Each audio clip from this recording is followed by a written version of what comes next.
और चलिए अब उत्तर प्रदेश विशेष में खबरों में बात करेंगे विस्तार से। उत्तर प्रदेश के कई जिलों में भारी बारिश के चलते जनजीवन अस्त व्यस्त है, जनता का हाल बेहाल है।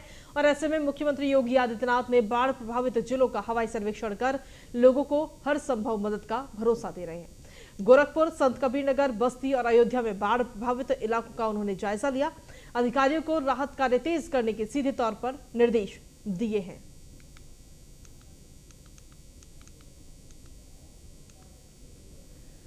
तो ये तस्वीरें इस वक्त आपको दिखा रहे हैं। जब खुद मुख्यमंत्री योगी आदित्यनाथ बाढ़ प्रभावित क्षेत्रों का जायजा ले रहे थे हवाई सर्वेक्षण के जरिए, और साथ ही जो अधिकारी वहां पर हैं उनको सीधे तौर पर ये निर्देश दिए गए हैं कि राहत बचाव कार्य तेजी से चलाया जाए।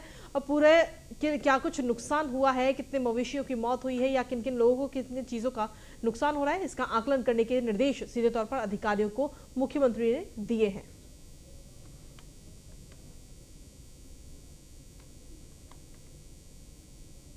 और चलिए अब आपको 6 विन दिखाते हैं, जिसमें आगरा, औरैया, हमीरपुर, गोरखपुर, कासगंज और एटा समेत कई और जिलों में भारी बारिश के चलते जनजीवन पूरी तरह अस्त व्यस्त हो गया है। बारिश के चलते कई गांवों में हाहाकार मचा है। बारिश और बाढ़ के चलते कई घरों में पानी घुस गया तो जनता त्रस्त हो गई है। कईयों के मकान धराशायी हो गए। एटा, कासगंज और आगरा में बारिश के चलते लोगों का हाल बेहाल है। शहर शहर बारिश का कहर देखने को मिल रहा है। बाढ़, बारिश और तबाही, सिर्फ यही तस्वीरें इस वक्त नजर आ रही हैं। ये बारिश आफत की बारिश बनकर आई है। सड़क जो है वो स्विमिंग पूल बन गई है। स्कूलों में भी काफी पानी भर गया है। भारी बारिश के चलते कार गैरेज जो है वो इस वक्त समंदर में डूब गया है। कई गाड़ियां वहां पर डूबी हैं। ये 6 तस्वीरें फिलहाल आपको दिखा रहे हैं, जिसमें पहली तस्वीर आप देख रहे हैं आगरा की, दूसरी तस्वीर औरैया की, तीसरी तस्वीर है हमीरपुर की। और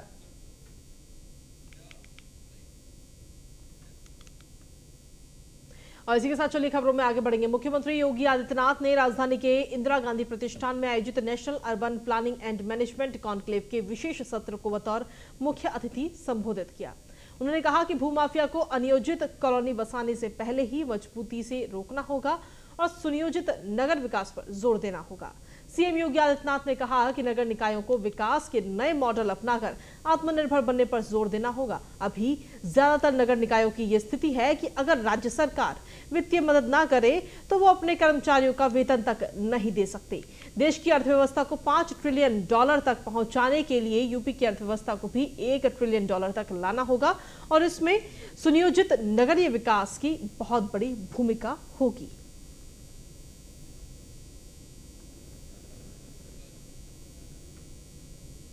संकल्पों के अनुरूप भारत की अर्थव्यवस्था को $5 ट्रिलियन की इकोनॉमी के रूप में बदलना है, तो इसमें उत्तर प्रदेश का भी अपना योगदान होना चाहिए। इसकी अर्थव्यवस्था भी $1 ट्रिलियन की ओर अग्रसर होना ही चाहिए और इसके लिए अर्बनाइजेशन एक शर्त है। ईज ऑफ लिविंग और इकोनॉमिक ग्रोथ के लिए अर्बनाइजेशन की जो हमारी अवधारणा है उस पर अगर व्यवस्थित रूप से कार्य हम कर पाएंगे तो स्वाभाविक रूप से एक समय सीमा के अंदर हम इन लक्ष्यों को प्राप्त कर पाएंगे। उत्तर प्रदेश जैसे राज्य में बहुत पोटेंशियल है। ग्रामीण अर्थव्यवस्था यहां की आधार रही है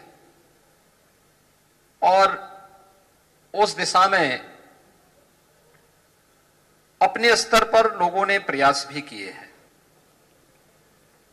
आत्मनिर्भरता के लक्ष्य को प्राप्त करने के लिए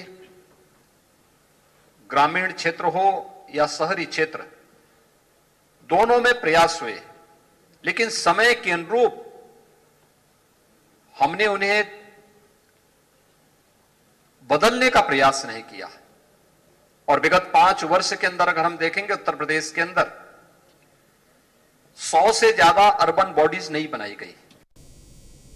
समाजवादी पार्टी के अध्यक्ष अखिलेश यादव ने सदन के समय नहीं बढ़ाए जाने से नाराज होकर सदन से वॉकआउट कर लिया। पैदल मार्च निकाला। ये पैदल मार्च विधानसभा से लेकर सपा मुख्यालय तक था। सपा अध्यक्ष अखिलेश यादव ने सरकार पर कई गंभीर आरोप लगाया और उनका कहना है कि किसी भी सवाल का सरकार की तरफ से संतोषजनक जवाब नहीं मिला। सरकार फीस वृद्धि को लेकर कुछ नहीं कर रही। रोजगार नहीं है, बच्चे इतनी ज्यादा फीस कैसे देंगे, आगे कहां आगे उन्होंने कहा, सरकार स्पष्ट करे कि महिला सुरक्षा कैसे होगी और यूपी में महिलाओं के खिलाफ लगातार अपराध बढ़ रहे हैं। प्रदेश में कानून व्यवस्था ध्वस्त हो चुकी है, बाढ़ से लोग परेशान हैं, किसान मवेशियों में हो रहे लंपी वायरस से काफी चिंतित हैं।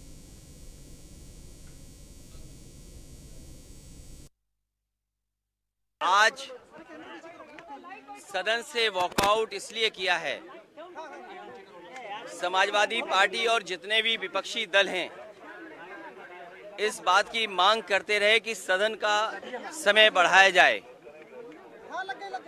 सदन का समय बढ़ा, इसको लेकर के पार्टी के और अन्य दलों का सरकार को यही कहना था कि समय कम दिया गया है। जो जनता से जुड़े हुए मुद्दे हैं उन पर बहस और सरकार का जो जवाब आना चाहिए था वो जवाब संतुष्ट नहीं करता है। जो सदन में मुद्दे उठने चाहिए, उस सदन में जो जवाब सरकार का आना चाहिए वो सरकार का जवाब नहीं आ पा रहा है। सदन को क्यों 4 दिन में बंद कर रहे हैं? अभी तक जिलों में बजट नहीं पहुंचा है, फिर ये सदन में क्या कार्रवाई?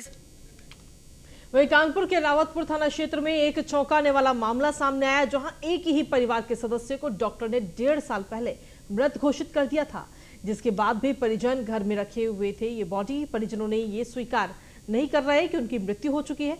मृतक अहमदाबाद इनकम टैक्स ऑफिस में काम करता था। आपको बता दें कि ऑफिशियल कार्रवाई के तहत कानपुर सीएमओ को ये लेटर मिला, जिसके बाद जांच करने आई सीएमओ के साथ डॉक्टरों की टीम हैरान थी। अब परिजनों के कहने पर मृत बॉडी को जांच के लिए ले जाया जा रहा है।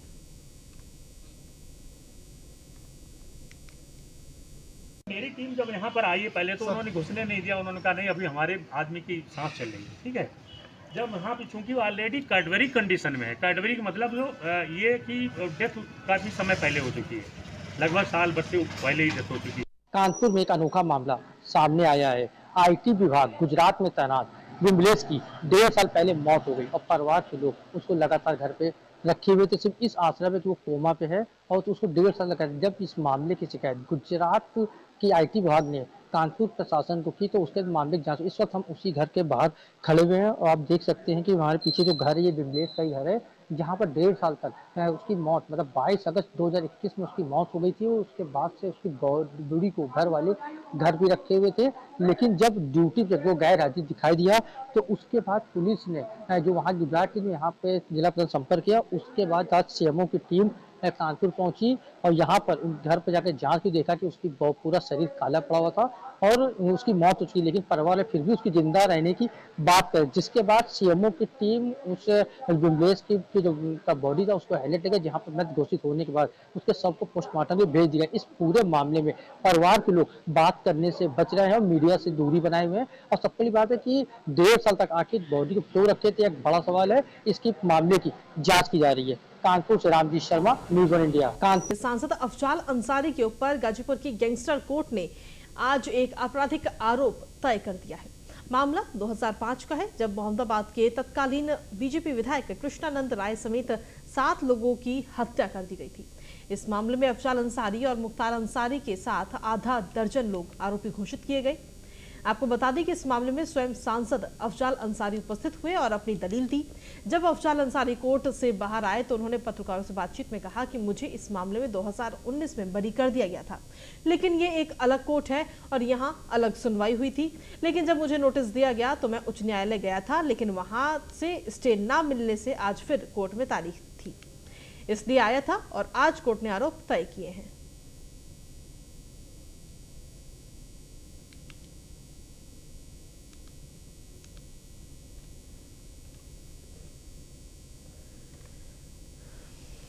मेरे डिस्चार्ज एप्लीकेशन को पिछली तारीखों में यहाँ अस्वीकार किया गया। उस आदेश के विरुद्ध हमने हाई कोर्ट माननीय उच्च न्यायालय इलाहाबाद में रिवीजन फाइल किया। सरकार के पक्ष से उसमें 2 सप्ताह का समय मांगा गया था, तो 14 अक्टूबर की उसमें तिथि लगी हुई थी। इस बीच में यहाँ पर जो MP MLA कोर्ट है, इनके यहाँ से आज की तिथि लगा के कहा गया कि इसमें चूँकि स्थगन आदेश नहीं है उसमें, इसलिए चार्ज की प्रक्रिया रोका जाना न्यायोचित नहीं है। चार्ज हमें भी इसमें कोई आपत्ति नहीं है। जब एक आरोप है तो उस आरोप के समर्थन में चार्जशीट है और उसका ट्रायल होना चाहिए, इसलिए हम कोर्ट में आए। मेरे डिस्चार्ज एप्लीकेशन को कृष्णानंद राय की हत्या होने के बाद मुख्तार अंसारी के साथ साथ अफजाल अंसारी के विरुद्ध भी गैंगस्टर का मुकदमा 2007 में थाना मोहम्मदाबाद में पंजीकृत हुआ था। उसमें मुख्तार अंसारी के विरुद्ध विचारण चल रहा है, परंतु अफजाल अंसारी ने उस आरोप पत्र को चैलेंज किया था और विगत 4/8/2022 को उनका आदेश निरस्त करते हुए, उनका प्रार्थना पत्र निरस्त करते हुए आरोप विरचित करने के लिए आदेश किया गया था। उसके बाद अफजाल अंसारी इस आदेश को माननीय उच्च न्यायालय में चुनौती दिया उन्होंने, तो उच्च न्यायालय द्वारा उस पर कोई स्थगन आदेश नहीं दिया, जिसके कारण उपस्थित होकर के आरोप विरचित करावें। तो आज वो आए थे, आरोप विरचित किया गया और साक्ष्य के लिए 3 अक्टूबर 2022 तिथि नियत की गई।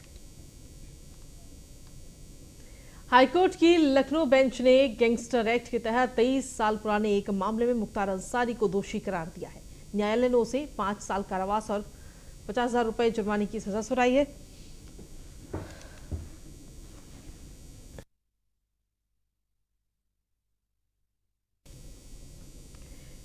न्यायमूर्ति दिनेश कुमार सिंह की एकल पीठ ने यह निर्णय राज्य सरकार की अपील पर पारित किया है। राज्य सरकार ने मुख्तार को इस मामले में ट्रायल कोर्ट से बरी किए जाने के आदेश को चुनौती दी थी। ये मामला साल 1999 में थाना हजरतगंज में दर्ज हुआ था।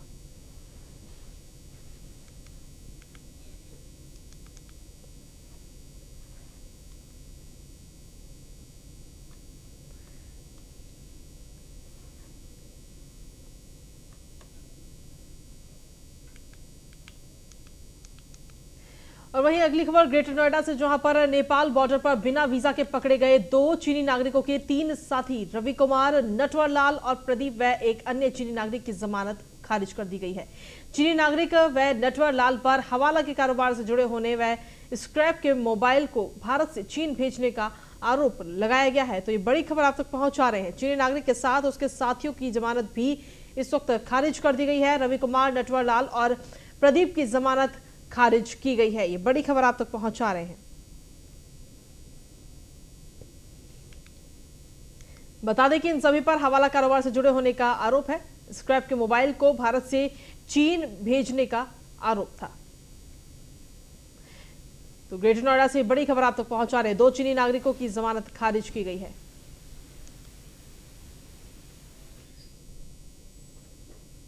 अगली खबर लखनऊ से, जहां पर जल प्रबंधन पर विचार गोष्ठी, जल भराव समस्या और सुझाव को लेकर गोष्ठी का आयोजन किया गया। सरोजनी नगर विधायक राजेश्वर सिंह की ओर से विचार गोष्ठी का यह आयोजन किया गया, जहां केंद्रीय मंत्री कौशल किशोर कार्यक्रम में मौजूद रहे। पीडब्ल्यूडी मंत्री जितेंद्र प्रसाद भी इस दौरान वहां मौजूद रहे। इस दौरान पीडब्ल्यूडी मंत्री जितेंद्र प्रसाद ने कहा कि राजेश्वर सिंह क्षेत्र के विकास के लिए लखनऊ से दिल्ली तक प्रयास करेंगे। अपने क्षेत्र की जनता के लिए हमेशा खड़े रहने वाले हैं राजेश्वर सिंह। पीडब्ल्यूडी विभाग की तरफ से कोई समस्या वो तत्काल सॉल्व करें। अफसर नेता पहले भी बनते आ रहे हैं, लेकिन राजेश्वर सिंह जैसा प्रतिनिधि पहली बार मिला है।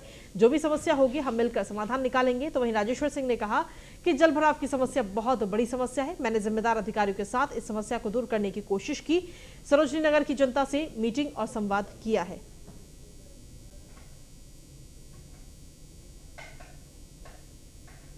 इस गोष्ठी में जो यहाँ सामने आप लोग बैठे हैं, आप ही वो लोग हैं जो दिशा और समस्याओं का समाधान कोई आसमान से नहीं आता है। जो बातें और आप लोगों के जो विचार और आपके आइडियाज, आपके सुझाव होते हैं, वो हम सब लोग जो मंच में बैठे हैं, उनका कर्तव्य बनता है कि उन समस्याओं का समाधान निकाल के लाएं। तो मुझे विश्वास है कि ये गोष्ठी चलेगी, आपके विचार आएंगे, आपकी समस्याएं भी आएंगी। खुले मन से सरकार और हम सब जनप्रतिनिधि खुले मन से इस क्षेत्र का कायाकल्प करेंगे। कोऑर्डिनेशन होना चाहिए सारे विभागों में, हर व्यक्ति में कोऑर्डिनेशन होना चाहिए। सरोजनी नगर के जल भराव को ख़त्म करने के लिए मास्टर प्लान बनना चाहिए, GIS मैपिंग होनी चाहिए, ड्रोन सर्वे होना चाहिए और IIT या सबसे अच्छे इंस्टीट्यूट को इंगेज करके एक मास्टर प्लान बनाना चाहिए और वो अभी बनाना चाहिए। अभी मास्टर प्लान बनेगा, 2 महीना सर्वे होगा, मास्टर प्लान बनेगा, प्रोजेक्ट्स बनेंगे, प्रोजेक्ट्स के बाद उसका एस्टिमेट बनेगा, एस्टिमेट्स अप्रूव होंगे और कार्य होगा। मेरा मानना है ये साल भर का प्रोजेक्ट है, कम से कम 1 वर्ष लगेगा। इसीलिए हम लोग अभी से हम लोगों ने ये काम शुरू कर दिया है ताकि अगले वर्ष जल भराव के कारण कोई दिक्कत ना। खबरों का सिलसिला न्यूज़ इंडिया पर यूं ही लगातार जारी है। फिलहाल उत्तर प्रदेश विशेष में इतना ही। नमस्कार।